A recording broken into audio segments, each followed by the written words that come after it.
Hare Krishna. Welcome to today's Krishna book reading in Srila Prabhupada's room here in Vrindavan. Today we'll begin with chapter 3 entitled The Birth of Lord Krishna. Before we begin reading, we offer our humble obeisances to Srila Prabhupada and to all the devotees of the Lord.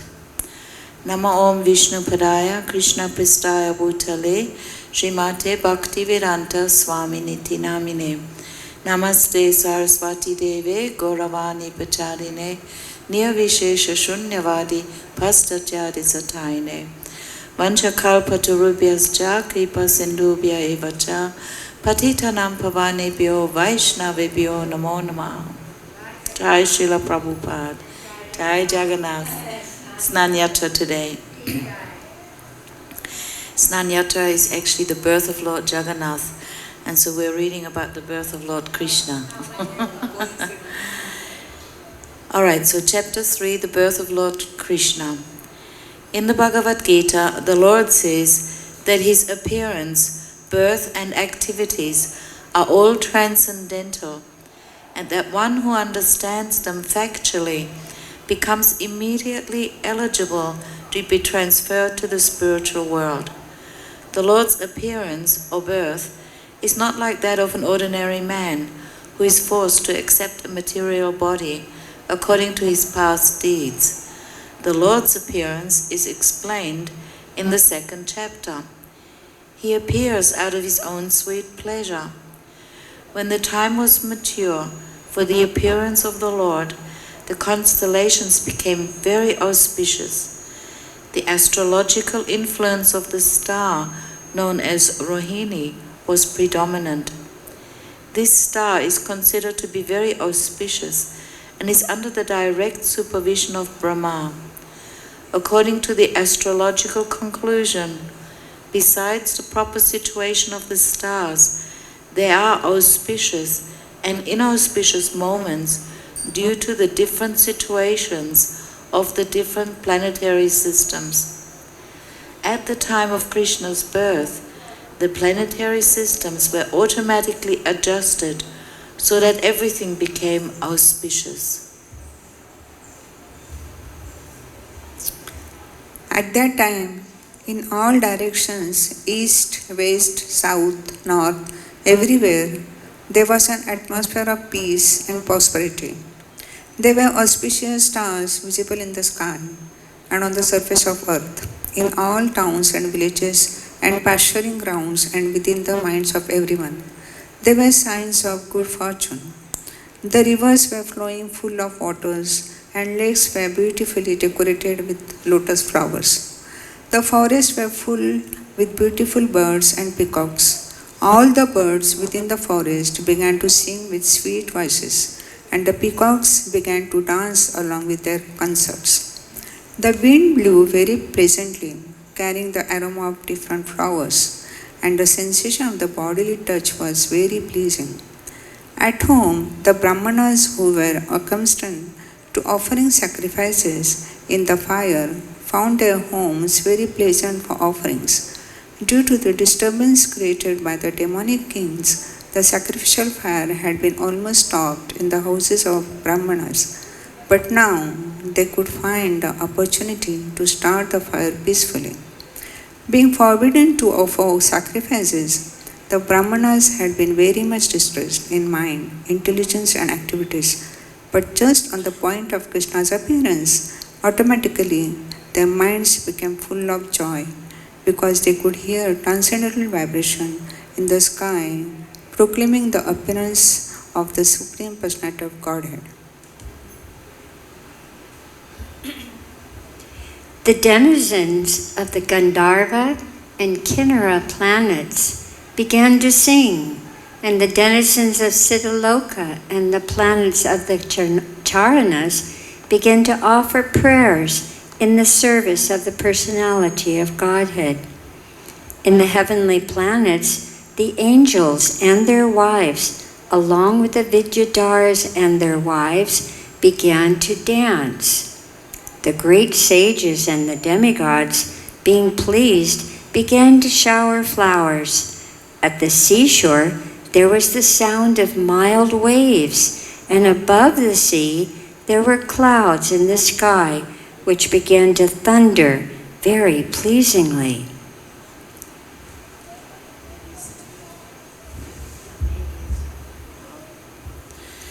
When things were adjusted like this, Lord Vishnu, who is residing within the heart of every living entity, appeared in the darkness of night as the Supreme Personality of Godhead before Devaki, who appeared as one of the demigoddesses. The appearance of Lord Vishnu at that time could be compared to the rising of the full moon over the eastern horizon. The objection may be raised that since Lord Krishna appeared on the 8th day of the waning moon, there could be no rising of the full moon. In answer to this, it may be said that Lord Krishna appeared in the dynasty which is in the hierarchy of the moon. Therefore, although the moon was incomplete on that night, because of the Lord's appearance in the dynasty wherein the moon is himself the original person, the moon was in an overjoyous condition. So by the grace of Krishna, he could appear just like a full moon. In the astronomical treatise by the name Kamanikya, the constellation at the time of appearance of Lord Krishna are very nicely described. It is confirmed that the child born at that auspicious moment was the Supreme Brahman, or the Absolute Truth. Vasudeva saw that wonderful child born as a baby with 4 hands holding conch shell, club, disc and lotus flower, decorated with the mark of Srivasa, wearing the jeweled necklace of Kaustuba stone, dressed in yellow silk, appearing dazzling like a bright blackish cloud, wearing a helmet bedecked with the Vaidura stone, valuable bracelets, earrings, and similar other ornaments all over his body, and beautified by an abundance of hair on his head. Due to the extraordinary features of the child, Vasudeva was struck with wonder. How could a newly born child be so decorated?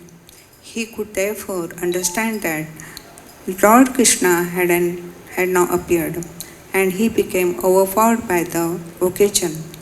Vasudeva very humbly wondered that although he was an ordinary living entity conditioned by material nature and was externally imprisoned by Kansa, the all-pervading personality of Godhead Vishnu or Krishna had appeared as a child in his home, exactly in his original position.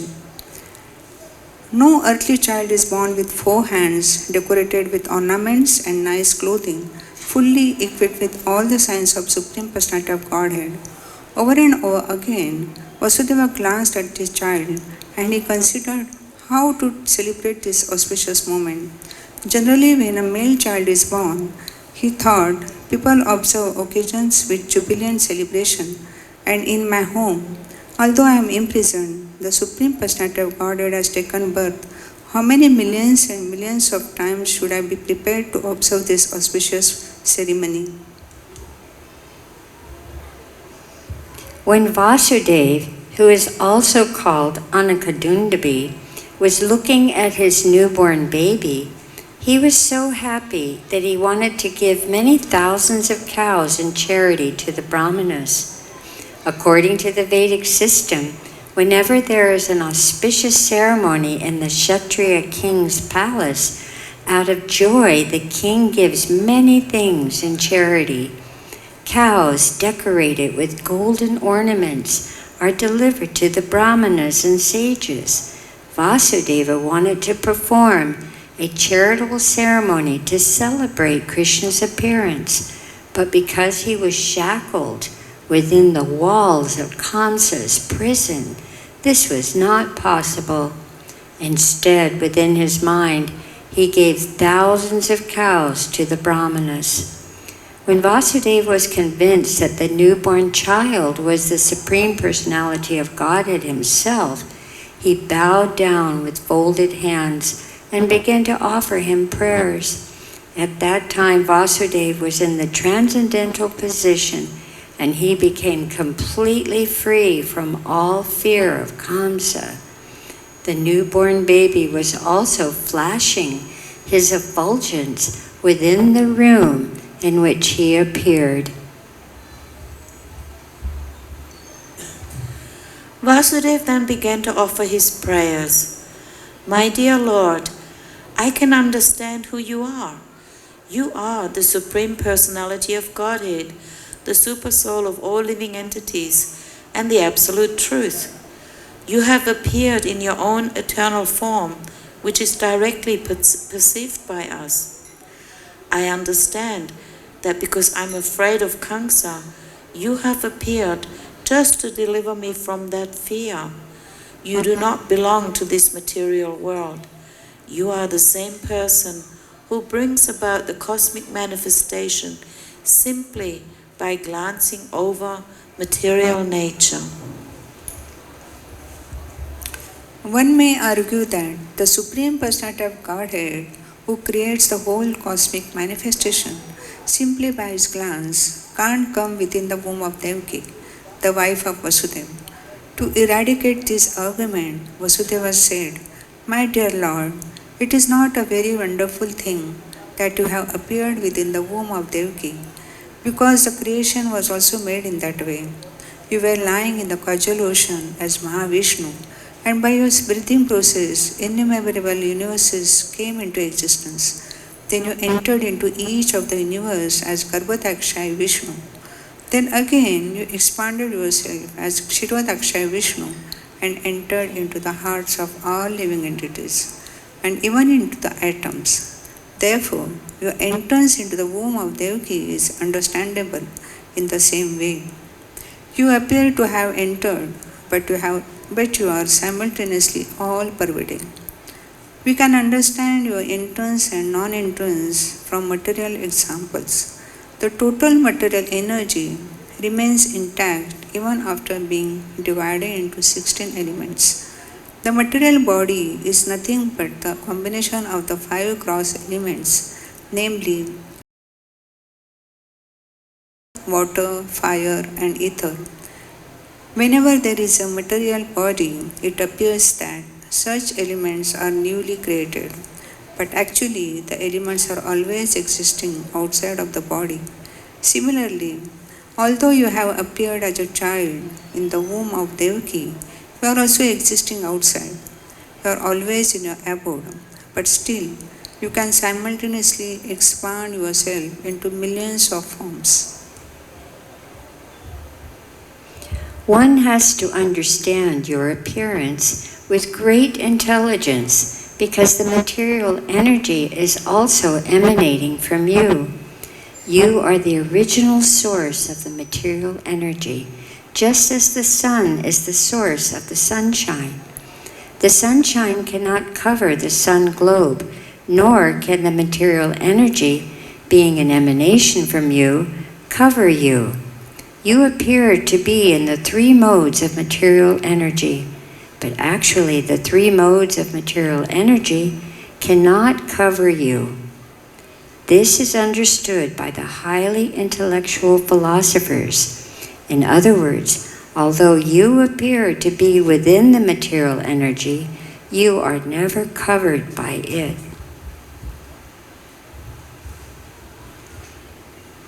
We hear from the Vedic version that the Supreme Brahman exhibits his effulgence, and therefore everything becomes illuminated.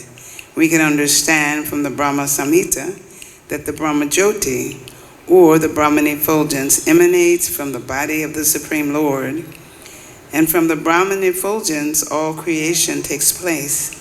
It is also stated in the Bhagavad-Gita that the Lord is the support of the Brahman effulgence. Therefore, originally, he is the root cause of everything. But persons who are less intelligent think that when the Supreme Personality of Godhead comes within this material world, he accepts the material qualities. Such conclusions are not very mature, but are made by the less intelligent. The Supreme Personality of Godhead is directly and indirectly existing everywhere. He's outside this material creation, and he's also within it. He is within this material creation not only as Garbhodaksha Vishnu, he is also within the atom. The existence of the atom is due to his presence. Nothing can be separated from his existence. In the Vedic injunctions, we find that the Supreme Soul, or the root cause of everything, has to be searched out, because nothing exists independently of the Supreme Soul. Therefore, the material manifestation is also a transformation of his potency. Both inert matter and the living force, the soul, are emanations from him.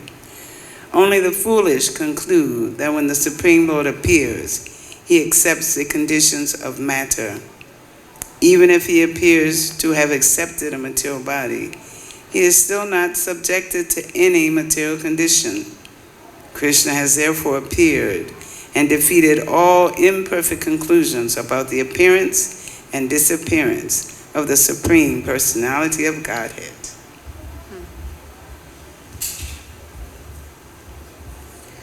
My Lord, your appearance, existence, and disappearance are beyond the influence of the material qualities, because your Lordship is the Supreme Brahman and the control of everything. There's nothing inconceivable or contradictory in you.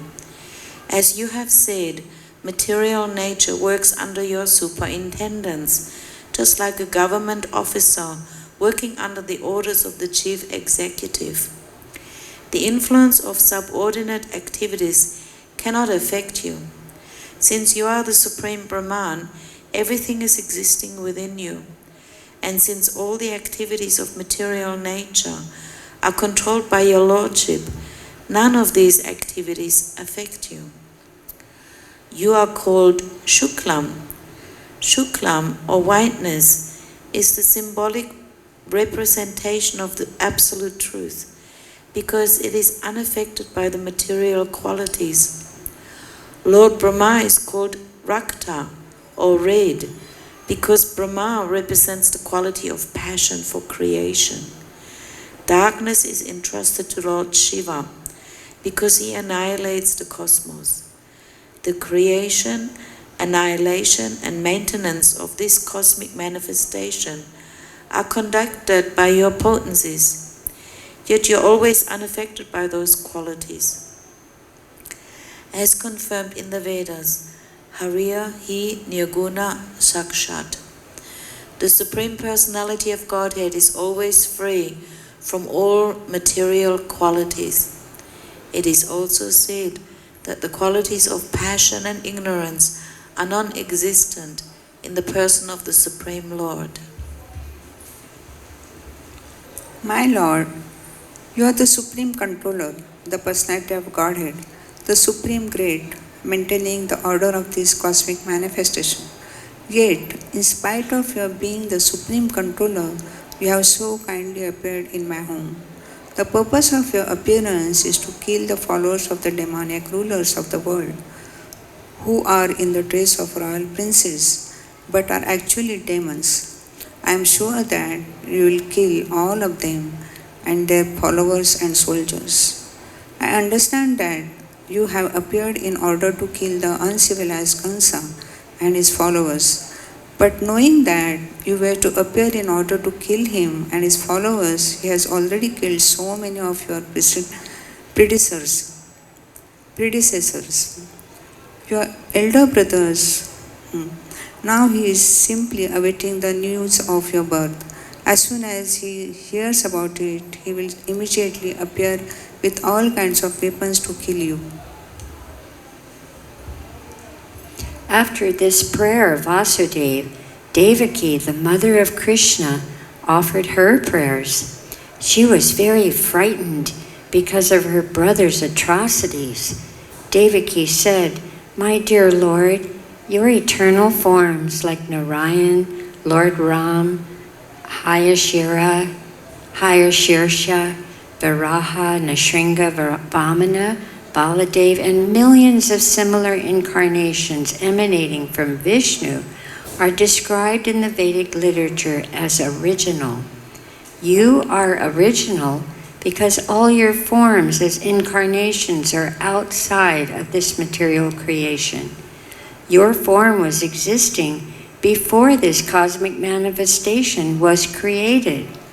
Your forms are eternal and all-pervading. They are also self-effulgent, changeless, and uncontaminated by the material qualities. Such eternal forms are ever cognizant and full of bliss. They are situated in transcendental goodness and are always engaged in different pastimes. You are not limited to a particular form only. All such transcendental eternal forms are self-sufficient. I can understand that you are the Supreme Lord Vishnu. After millions of years, when Lord Brahma comes to the end of his life, the annihilation of the cosmic manifestation takes place. At that time, the 5 elements, namely earth, water, fire, air, and ether, enter into the Mahatattva. The Mahatattva then enters, by the force of time, into the non-manifested total material energy. The total material energy enters into the energetic pradhan, and the pradhan enters into you. Therefore, after the annihilation of the whole cosmic manifestation, you alone remain with your transcendental name, form, qualities, and paraphernalia. My Lord, I offer my respectful obeisances unto you, because you are the director of the unmanifested total energy and the ultimate reservoir of the material nature. My Lord, the whole cosmic manifestation is under the influence of time, beginning from the moment up to the duration of the year. All act under your direction. You are the original director of everything and the reservoir of all potent energies.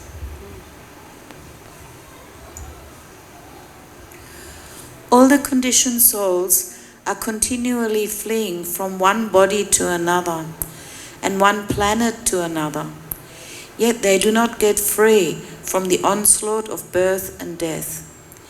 But when one of these fearful living entities comes under the shelter of your lotus feet, he can lie down without anxiety of being attacked by formidable death.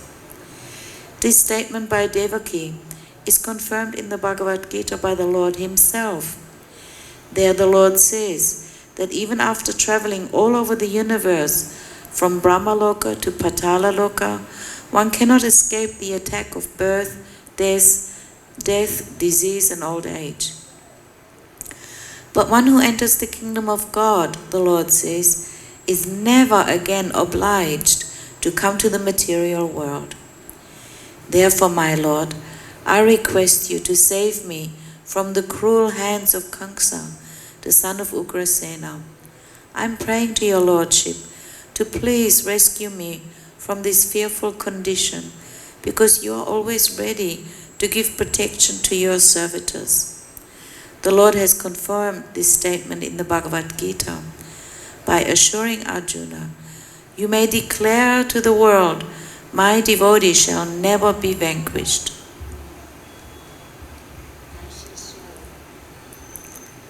While thus praying to Lord for rescue, Mother Devaki nonetheless expressed her motherly affection. I understand that this transcendental form is generally perceived in meditation by the great sages, but I am still afraid, because as soon as Kamsa understands that you have appeared, he might harm you. So I request that for the some time, being you become invisible to our material eyes. In other words, she requested the Lord to assume the form of an ordinary child. My only cause of fear from my brother Kamsa is due to your appearance, my Lord Madhusudana. I wish that Kamsa may not learn that you are already born. Therefore, I request you to conceal this four-arm form of your Lordship, which holds the four symbols of Vishnu, namely the conch shell, the disc, the club, and the lotus flower. My dear Lord, at the end of the annihilation of the cosmic manifestation, you put the whole universe within your abdomen. Still, by your unalloyed mercy, you have appeared in my womb. I am surprised that you imitate the activities of ordinary human beings just to please your devotee. On hearing the prayers of Devaki, the Lord replied, My dear mother, in the millennium of Swayambhuva Manu, my father Vasudeva was living as one of the Prajapatis. His name at that time was Sutapa, and you were his wife named Prishni. At that time, when Lord Brahma was desiring to increase the population, he requested you to generate offspring. You controlled your senses and performed severe austerities. By practicing the breathing exercises of the yoga system, both you and your husband could tolerate all the influences of the material laws, the rainy season, the onslaught of the wind, and the scorching heat of the sunshine. You also executed all religious principles. In this way, you were able to cleanse your heart and control the influences of the material laws. In executing your austerity, you used to eat only the leaves of the trees which fell to the ground. Then, with a steady mind and controlled sex desire, sex drive, you worshiped me, desiring some wonderful benediction from me. Both of you practiced severe austerities for 12,000 years by the calculation of the demigods. During that time, your mind was always absorbed in me. When you were executing devotional service and always thinking of me within your heart, I was very much pleased with you. O sinless mother, your heart is therefore always pure. At that time also I appeared before you in this form, just to fulfill your desire, and I asked you to ask whatever you desired. At that time you wished to have me born as your son. Although you saw me personally, instead of asking for your complete liberation from material bondage under the influence of my energy, you asked me to become your son.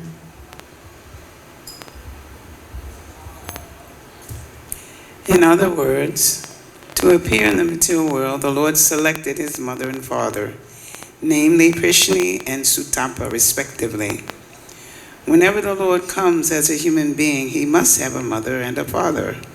So he selected Prishni and Sutapa to be his mother and father perpetually. And on account of this, neither Prishni nor Sutapa could ask the Lord for liberation.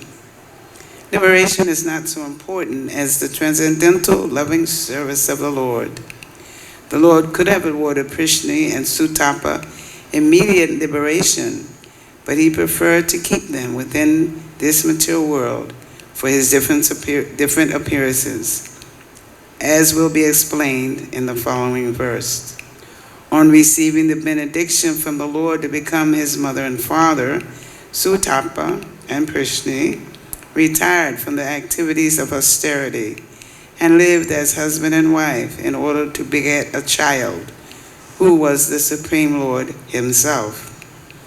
In due course of time, Prishni became pregnant and gave birth to the child. The Lord spoke to Devaki and Vasudeva.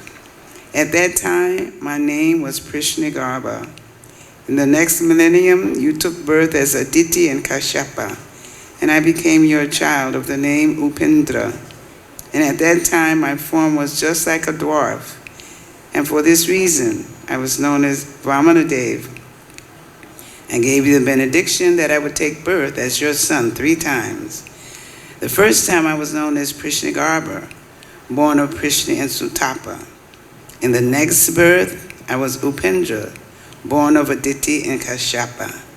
And now, for the third time, I am born as Krishna from you, Devaki and Vasudeva. I have appeared in this Vishnu form just to convince you that I am the same Supreme Personality of Godhead, again taking birth. I could have appeared just like an ordinary child, but in that way you would not have believed that the Supreme Personality of Godhead had taken birth in your womb. My dear father and mother, you have therefore raised me many times as your child with great affection and love, and I am therefore very much pleased and obliged to you. And I assure you that this time you shall go back home, back to Godhead, on account of your perfection in your mission. I know you are very concerned about me and afraid of Kamsa. Therefore, I order you to take me immediately to Gokula and exchange me for the daughter who was just born to Yashoda.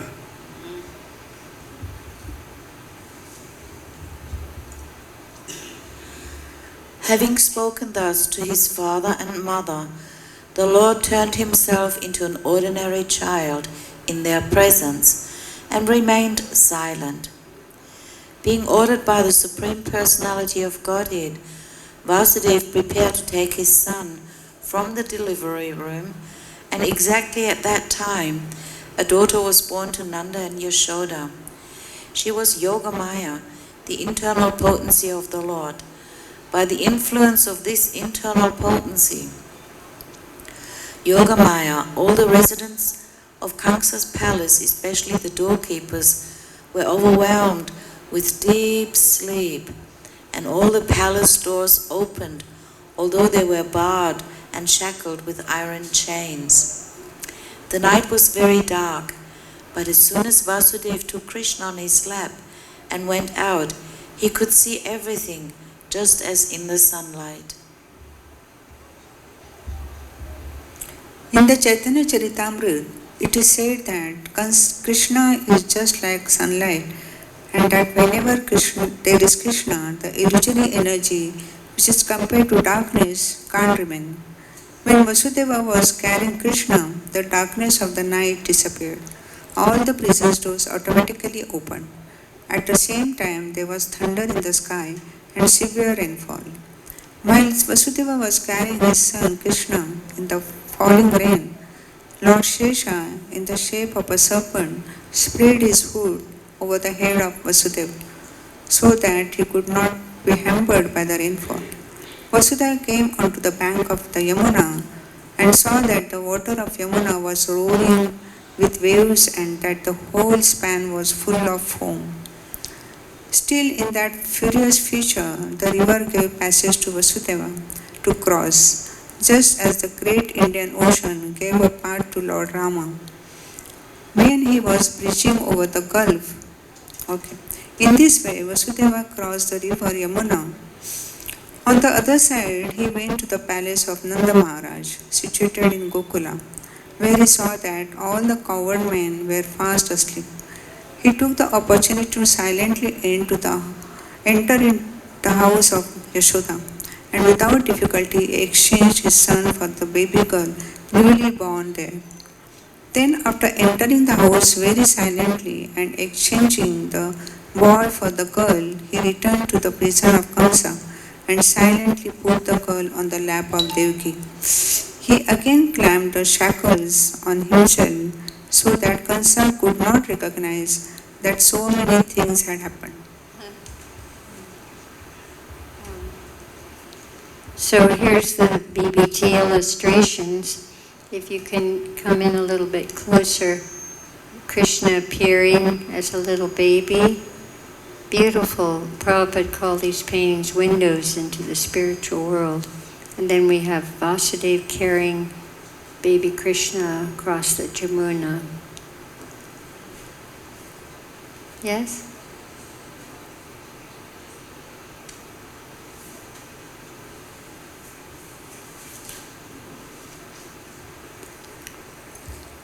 Mother Yashoda understood that a child had been born to her, But because she was very tired from the labor of childbirth, she fell fast asleep. When she awoke, she could not remember whether she had given birth to a male or a female child. Thus ends the Bhaktivedanta purport of the 3rd chapter of Krishna, the birth of Lord Krishna. Chapter 4, Kamsa begins his persecutions. After Vasudeva adjusted things as they had been before, he carried Krishna to Gokul, and all the doors and gates became similarly closed. The gatekeepers awoke and heard the newborn child crying. Kamsa was waiting to hear the news of the child's birth, and the gatekeepers immediately approached him and informed him that the child was born. At that time, Kamsa got up from his bed very quickly and exclaimed, "Now the cruel death of my life is born." Kamsa became perplexed now that his death was approaching and his hair scattered. Immediately he proceeded toward the place where the child was born. Devaki, on seeing her brother approaching, prayed in a very meek attitude to Kamsa, "My dear brother, please do not kill this female child.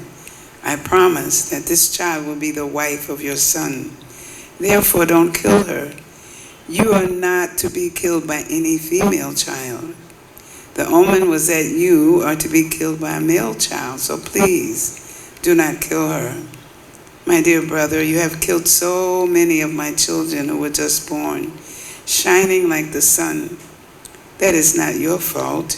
You have been advised by demoniac friends to kill my children.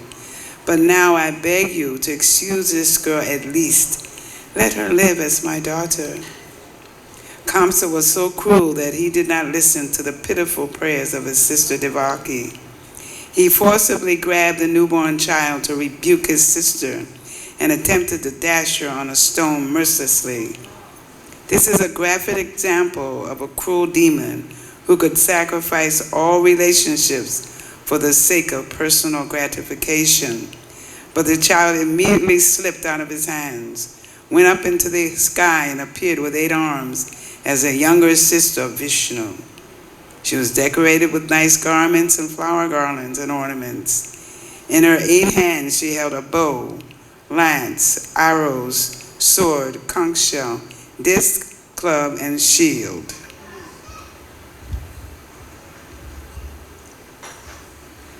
Seeing the appearance of the child, who was actually the Durga, all the demigods from different planets like Siddhaloka, Charanaloka, Gandharvaloka, Apsaraloka, Kinnaraloka, and Uragaloka presented her with various articles and began to offer their respectful prayers. From above, the goddess addressed Kamsa, "You rascal, how can you kill me? The child who will kill you is already born before me somewhere within this world. Don't be so cruel to your poor sister." After this appearance, Goddess Durga became known by various names in various parts of the world. After hearing these words, Kamsa became very much overwhelmed with fear. Out of pity, he immediately released Vasudeva and Devaki from the bondage of their shackles and very politely began to address them. He said, "My dear sister and brother-in-law, I have acted just like a demon in killing my own nephews, your children, and thereby I have given up all consideration of our intimate relationship. I do not know what will be the result of these envious acts of mine. Probably I shall be sent to the hell where killers of brahmanas go. I'm surprised, however, that the celestial prophecy has not come true. It is not only in human society that false propaganda is found. Now it appears that even the celestial denizens speak lies. Because I believed in the words of the celestial denizens, I've committed so many sins by killing the children of my sister. My dear Vasudeva and Devaki, you're both very great souls. I have no instructions to give you, but still I request that you not be sorry for the death of your children. Every one of us is under the control of superior power, and that superior power does not allow us to remain together. We are bound to be separated from our friends and relatives in due course of time. But we must know for certain that even after the disappearance of the different material bodies, the soul remains intact eternally. For example, there are many pots made of earthly clay, and they are prepared and also broken. But in spite of this, the earth remains as it is perpetually. Similarly, the bodies of the soul, under different conditions, are made and destroyed, but the spirit soul remains eternally. So there's nothing to lament over. Everyone should understand that this material body is different from the spirit soul. And so long as one does not come to that understanding, he is sure to accept the processes of transmigration from one body to another. My dear sister Devaki, you are so gentle and kind. Please excuse me. Don't be aggrieved by the death of your children, which I have caused. Actually, this was not done by me, because all these are predestined activities. One has to act according to the predestined plan, even unwillingly. People misunderstand that with the end of the body, the self dies, or they think that one can kill another living entity. All these misconceptions oblige one to accept the conditions of the material existence. In other words, as long as one is not firmly convinced of the eternality of the soul, one is subjected to the tribulation of being killer and killed. My dear sister Devaki and brother-in-law Vasudeva, kindly excuse the atrocities I have committed against you. I am very poor-hearted and you are so great-hearted. So take compassion upon me and excuse me. While Kansa was speaking to his brother-in-law and sister, tears flowed from his eyes and he fell down at their feet. Believing the words of Durga Devi, whom he had tried to kill, Kansa immediately released his brother-in-law and sister. He personally unlocked the iron shackles and very sympathetically showed his friendship to his family members. When Devaki saw her brother so repentant, she also became pacified and forgot all his atrocious activities against her children. Vasudeva also, forgetting all past incidents, spoke smilingly with his brother-in-law. Vasudeva told Kamsa, "My dear fortunate brother-in-law, what you are saying about the material body and the soul is correct. Every living entity is born ignorant, misunderstanding this material body to be his self. This conception of life is due to ignorance, and on the basis of this ignorance, we create enmity or friendship. Lamentation, jubilation, fearfulness, envy, greed, illusion, and madness are different features of our material concept of life. A person influenced like this engages in enmity only due to the material body. Being engaged in such activities, we forget our eternal relationship with the Supreme Personality of Godhead." Vasudeva took the opportunity of Kamsa's benevolence and informed him that his atheistic activities were also due to this misconception of life, namely taking the material body to be the self. When Vasudeva talked with Kamsa in such an illuminating way, Kamsa became very much pleased and his guilt for killing his nephew subsided. With the permission of his sister Devaki and brother-in-law Vasudeva, he returned to his home with a relieved mind. But the next day, Kamsa called all his counselors together and narrated to them all the incidents that had happened the night before. All the counselors of Kamsa were demons and eternal enemies of the demigods. So they became depressed upon hearing their master speak of the night's events. And although they were not very much experienced or learned, they began to give instructions to Kamsa as follows. Dear sir, let us now make arrangements to kill all children who were born within the last 10 days in all towns, countries, villages, and pasturing grounds. Let us execute this plan indiscriminately. We think that the demigods cannot do anything against us if we perform these atrocities. They are always afraid of fighting with us, and even if they wish to check our activities, they will not dare to do so. Because of your immeasurable strength, they fear your bow. Indeed, we have practical experience that whenever you stood to fight with them and began to shower your arrows on them, they immediately fled in all directions just to save their lives. Many of the demigods were unable to fight with you, and they immediately surrendered themselves unto you by loosening their turbans and the tufts of hairs on their heads. With folded hands, they begged you to spare them and said, My Lord, we are all afraid of your strength. Please release us from this dangerous fight. We have also seen many times that you would never kill such surrendered fighters when they were all fearful, their bows, arrows, and chariots broken, forgetful of their military activities, and unable to fight with you.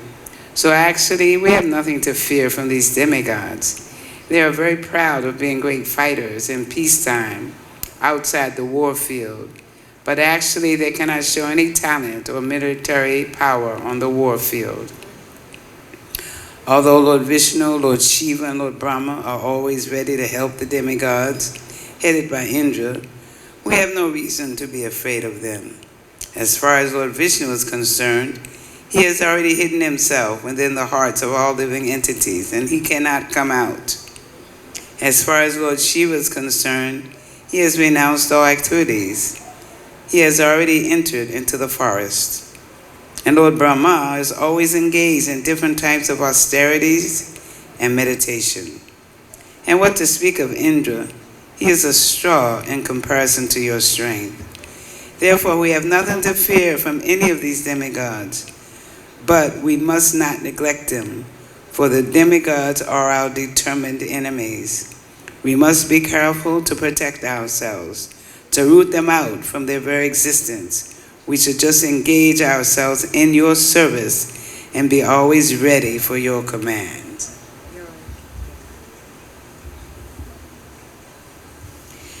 The demons continued to say, if there is some disease in the body which is neglected, it worsens and becomes incurable.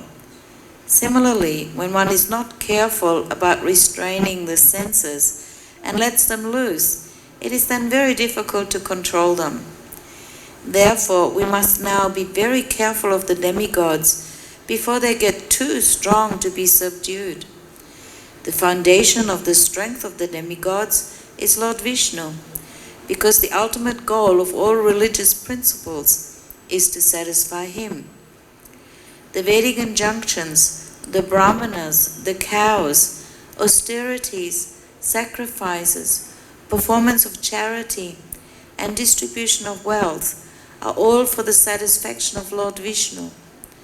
So let us immediately begin by killing all the brahmanas who are in charge of the Vedic knowledge, along with the great sages who are in charge of sacrificial ritualistic performances. Let us kill all the cows, which are the source of butter, which is so necessary for performing sacrifices. Please give us your permission. to kill all these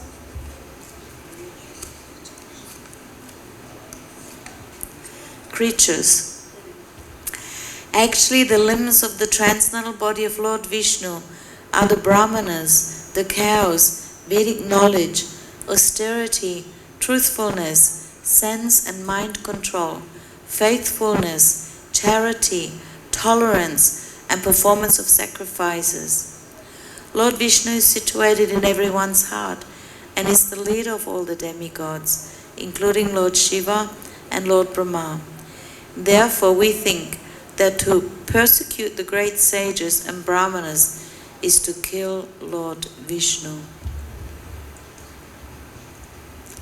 Thus, being advised by his demoniac ministers, Kansa, who was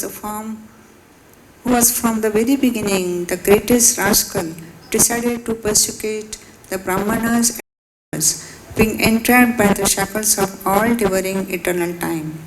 He ordered the demons to harass all kinds of the saintly persons, and then he entered his house.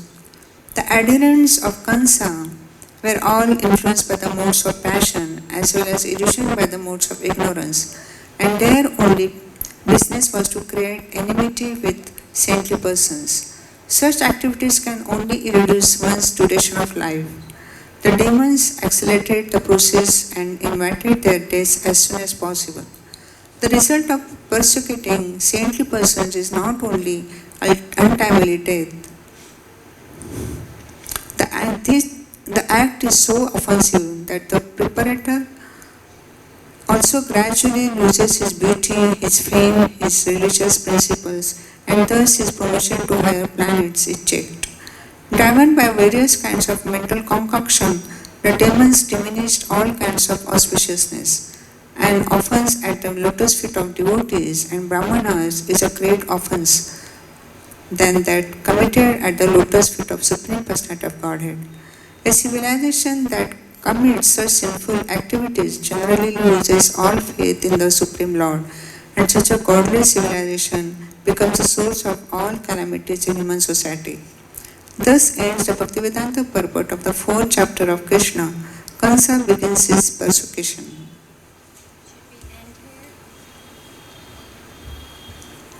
So we'll conclude this week's reading of Krishna book to Srila Prabhupada. We'd like to thank you, Srila Prabhupada, for letting us come into your sacred darshan room to read you Krishna book. And we'll begin with chapter 5 next week. Let us offer our humble obeisances to Srila Prabhupada and to each other. Namo Om Vishnavadaya Krishna Prasthaya Bhutale Srimati Bhaktivedanta Swaminiti Namane Namaste Saraswati Devi Goldavani Vicharane Nirvasesha Sunyavadi Paskacha Deshatarane Vanchakalpatrubhyascha Kripa Sindhu Bhyevacha Titanam Bhavanebhyo Vaishnavebhyo Namo Namaha. Jai Srila Prabhupada, Jai Krishna Bhakt, Jai Jagannath, the Snan Yatra of Jagannath today. And Anuradha pointed out, we're reading the birth of Lord Krishna, and today is like the birth of Lord Jagannath, so very auspicious. Thank you, Srila Prabhupada.